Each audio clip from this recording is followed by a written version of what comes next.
কিন্তু আসলে ঢাকাকেই দেখা যাচ্ছে এবং আমরা দেখতে পেয়েছেন যে সমস্ত অফিস আদালত সেগুলো কিন্তু ঢাকার মধ্যেই রয়েছে, যার কারণে কিন্তু ঢাকায় কিন্তু প্রচুর জনবসতি হয়ে গেছে এবং ঢাকা কিন্তু আস্তে আস্তে কিন্তু একটি বসবাসের অযোগ্য শহরে পরিণত হচ্ছে। সেই জায়গা থেকে যদি মানে ঢাকার থেকে যদি অন্য কোনো শহরে এরকম শিফট করা যায় এবং পাওয়ারটা যদি ডিসেন্ট্রালাইজ করা যায়, তাহলে আমি মনে করি সেটি বাংলাদেশের জনগণের পক্ষে আসলে অনেকটা বেটার হবে আর কি।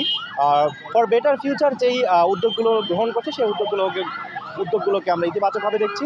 তবে এখানে আসলে প্রপার প্ল্যানিং এবং সেগুলো বাস্তবায়ন করার প্রপার ইমপ্লিমেন্টেশনটা কিন্তু সবচেয়ে গুরুত্বপূর্ণ।